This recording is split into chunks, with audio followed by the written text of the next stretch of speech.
Hello, and welcome once again to the Start, Scale, and Succeed podcast, the only podcast that grows with you through all 7 levels of your journey as a founder.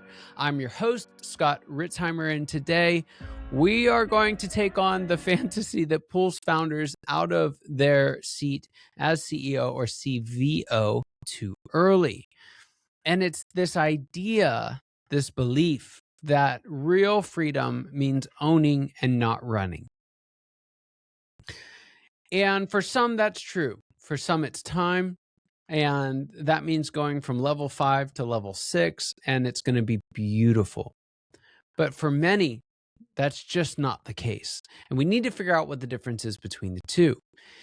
And that's what we're going to talk about today. Because before you step out, before you step down, before you bring in someone else to take over as CEO or leader of your organization, you need to make sure that you're doing it because of your vision. Otherwise, you'll end up stepping out and, like plenty of other founders, finding very quickly that you want back in. And boy, can that get ugly. That can hurt a lot for you and others, and we don't want to do that. So, how do we know if it's time to step down? Should you really step down as CEO? Well, if you listen to the previous episode, you'll know, one, this is part of a series, and so you're probably up to date there. If you haven't, and you haven't checked out the first part of this series, you're going to want to go back and do that. So head down to the show notes and go back to just episode 1 of this series, this Should You Really series, and you'll get a lot of context for what we're talking about here. And when we say things like level 5 and level 6, you'll know what we're talking about. You don't have to watch everything between here and there, so it's not like you have to watch 9 episodes. You just go back and watch that one, come back to this. It'll make a ton of sense. So that's the disclaimer. However, if you did happen to watch the previous episode, which some of you might have, or listen to it, then you'll know my 2 criteria for whether or not a founder should be CEO of their organization. And those criteria are, 1, you have a compelling vision for a better future for your organization. You know where this thing can go. And that's not inherently true. When you look at folks who are leaving their time as CEO, they struggle with this. Technology is changing, the industry is changing, and usually for reason number 2, which we'll get to in a second, they just don't see it like they used to.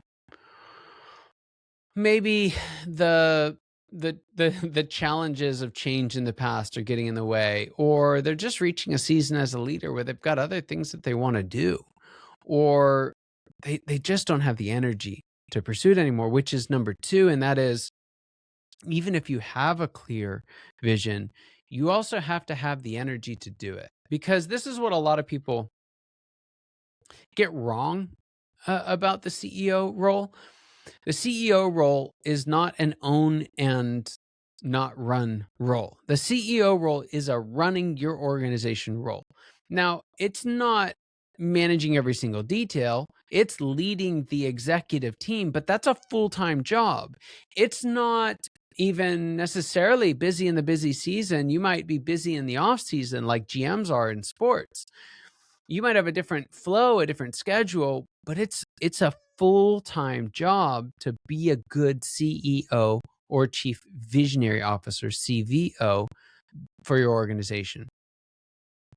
And that takes a lot of energy. And for a lot of founders who'd be listening to this, where this episode applies to them, let me just say this. This episode applies to founders who are in level 5. So that means you already are acting as CEO. What does that mean? It doesn't mean that your business card says CEO. It means that you have at least one other executive on your leadership team, and you are the chief executive. It means that you have an organization that's big enough to require at least 2 executives, which is generally going to be somewhere north of 50 and could be up to thousands. And so it's a big range, but the game is largely the same in that window from a personal standpoint. So we're talking about chief executives who have other executives working for them and need other executives because of the size and complexity of their business or nonprofit. We're not talking about disillusioned leaders who just want out because they're tired and they think they're the problem in the organization. We talked about that, and it can feel very similar. So if you're wondering, hey, is this quite a fit? Or maybe I don't quite have 50 people in the organization, or maybe I'm right at that line, but I'm not quite sure. Go back and listen to the episode before this one, and you might find some more answers there. Because this episode that we're talking about right now is really only relevant for those who've gotten past the previous episode. Chosen to go past, I should say. And so what we're talking about are folks who are in the CEO seat. They've been in the CEO seat for a while, usually 5, 10, maybe 20 years. And they're now starting to question what's next. What comes after this? And they're thinking about an exit. I hear this all the time. I don't want to be doing this when I'm 65. I don't want to be doing this when I'm 70. I don't want to be doing this when I'm 85. Doesn't matter what the number is. It just matters that you don't want to be doing it anymore. And that's helpful. That's usually where this internal conversation starts. But a really bad reason to leave being in an organization's CEO seat is because you're trying to get away from something. And so the fundamental question here as to whether or not you should step back is less to do with, are you tired of what you're doing? Even though that's a big part of it. We've already talked about it. But it's actually secondary to, what are you going to do next? Because if you're really tired, and so you leave the CEO seat because you're really tired, but you never actually decide what you're going to, you don't actually have a vision for what you're going to do next. And it's not golf, gallivanting, and grandkids. Like there's a time for that. You'll enjoy that, but that's not a purpose. That's leisure. And so what has to happen here is you're deciding, should I be CEO? Should I step down? You have to decide not should I step down, but what am I stepping into? You've got to have a vision for the next level. You've got to have a vision for level 6. And the difference between level 5 and level 6 is you step from owning and running the business in a kind of singular focus in level 5 to owning but not running a portfolio where you might have your business as part of that portfolio. You might sell it. You might have real estate as part of the portfolio, or other businesses as part of the portfolio, or stocks and bonds, or whatever else. NFTs. Does anyone do NFTs now? But where you're not like a day trade investor, but you're a portfolio owner, where your income is not tied to your hours. It's tied to your return on assets. That's what level 6 looks like. We're not running a bunch of businesses. We're owning a bunch of businesses potentially. And that's actually a really cool place to be when you're ready for that. When the vision that you have can't actually be satisfied by one organization, and or you don't have the energy to keep this going.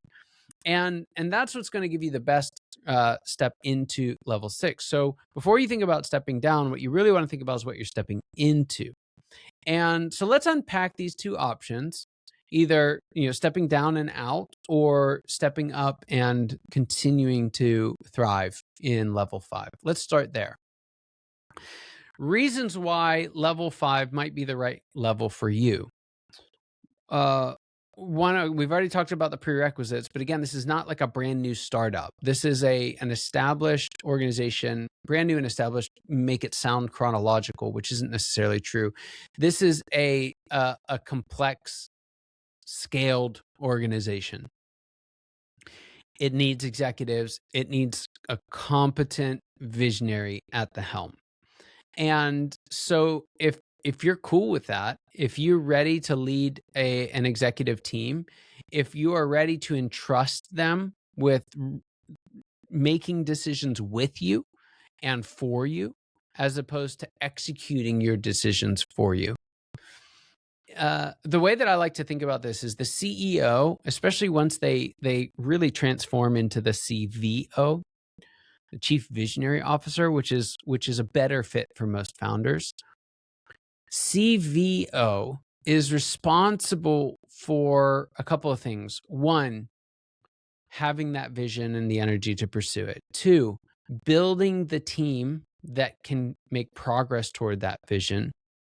Three, resourcing them effectively and holding them accountable to how they use those resources. And what that looks like in a practical sense is, as CVO, as chief executive, you are largely concerned with doing the things this year that are necessary for next year's success, or the year after that, or 20 years after that. It's a very future-focused role. And so you're working hard in the present, but not so that you can hit this year's revenue target. That's your executive team's job. Your executive team's job is to hit this year's revenue target, to hit this year's production targets, to hit this year's profit targets. If you have a CEO that works for you, it's their job. If you have a COO, it's their job. If you have an executive team, it's their jobs to manage all those things. Your job is to make their job of doing all those things next year easier by what you focus on this year, by what you help develop, by how you provoke them to innovate, and how you prepare them for change. And so if you're ready to focus on next year's stuff and you have the energy to do that, that's fantastic. If you can trust your team with leading this year, that's fantastic. If you have the ability to attract and retain, to coach, to coordinate, and I said this earlier, but it's worth repeating, and hold accountable your team of executives. So being CEO really is about how well you lead your executives. And that starts before they start. If you're a really crappy CEO, then great executives aren't going to come and want to work for you. Or even if they do, they're going to leave pretty quickly after. So you've got to attract and retain and be able to coach and encourage and hold accountable the people who are going to lead your organization to your vision. That's really what we're talking about here. You, in level 5, you have to have the discipline to do what needs to be done for the future of the organization, even though it's not urgent. This is a real challenge for folks that are used to being driven by the urgency of earlier levels. You have to be able to recognize what is important. You have to be able to prioritize in order of importance and not urgency. And you need to be able to self-motivate you and motivate your team to do the important things despite all the urgent stuff that you're feeling or the boredom that you might feel from time to time. And you need to be willing to do all that full time. And so really, so long as you have that vision and you have the energy to pursue it and you're willing to develop the skills to see that out, you should stay in that level 5 seat for as long as you can. Now, that doesn't mean that you just assume that you'll be there forever. In fact, a sound move from level 5 to level 6 is usually about a 3, 4, or 5 year process. It doesn't happen overnight because it takes time to develop the next leader who's going to take over after you. And so you want to stay in that level 5, even if you want to get to level 6, you want to stay in level 5 for as long as you can so that you can give yourself time to intentionally make progress toward the conditions that are required for a successful move to level 6. What are those? You have to, I call it the secret of succession, but succession is not about finding someone else to fulfill your vision for the organization. It's about finding someone else that you trust with the vision of the organization, someone you trust to change it. And it's that person that's going to really lead the organization forward instead of it slowly dying once you're gone. And so you need some time to create that. And if you have that person and you know what you want to go to next, you're an ideal candidate for level 6. If you, again, have a vision, but it's bigger than what your organization can accomplish, or different from what your organization can accomplish, and you're ready to give that your best energy, then that's a great indication that you might be ready for level 6. If you're willing to trade the control of having your hands ultimately on the wheel to the better but harder way to lead by influence, then you might have matured to the point that level 6 is going to work really well. If you would rather invest in others' dreams than chase your own, right? If you'd rather leverage other people's, not just time, you've been doing that for a long time with your employees, but to leverage others' vision, then you might be ready for level 6. If you would rather, if you'd rather see someone else's vision come to pass, is what I'm trying to say here. And so again, this isn't simple. I'm not trying to oversimplify this for you, but the reality of it is you need to start with, what does your vision demand? Because your vision's either going to demand that you really double down and go all in on leading your organization, and in that time finding a great successor to lead it beyond what you can do, or your vision will compel you to jump fully into something else. Now, when I say fully in level 6 does look different. Level 6 is not a full-time job for most people.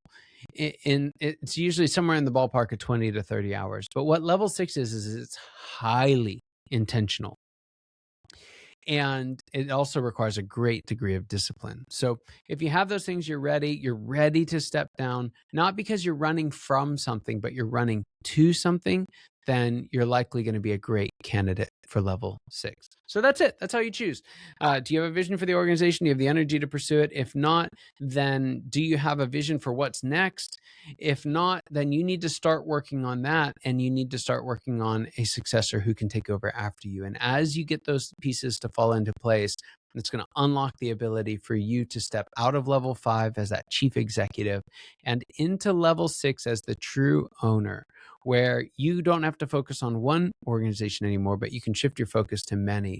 And it's an immensely rewarding and satisfying season. So that's it. It's the difference between level 5 CEO, level 6 owner. And what we're going to talk about next time is an even blurrier line, if I'm completely frank, but an even more meaningful one. And that is that owner is not the pinnacle.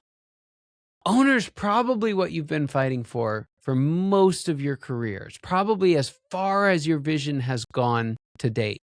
But there's actually one step further that you can take if it's right for you. We'll talk about what that is in the next episode and whether or not it's right for you. And until then, know that your time and attention mean the world to us. I hope you got just a little bit more clarity out of this conversation than you had before. And I cannot wait to see you in that next episode. Take care. Hey everyone, Scott Ritzheimer here. Thank you so much for listening to the Start, Scale, and Succeed podcast. I hope this episode gave you exactly what you need for the level you're in right now. If you want to discover what level you're in, take our 10-question Founders Evolution quiz for free at foundersquiz.com. That's foundersquiz.com. It'll pinpoint exactly where you are and give you tailored tips to move forward and reach that next level in your journey as a founder. If you got something out of today's episode, don't forget to subscribe, rate, or review. It helps us reach more founders like you, and let's be honest, it means a ton to me, my team, and all our incredible guests. So keep starting, scaling, and succeeding, and I'll see you in the next episode.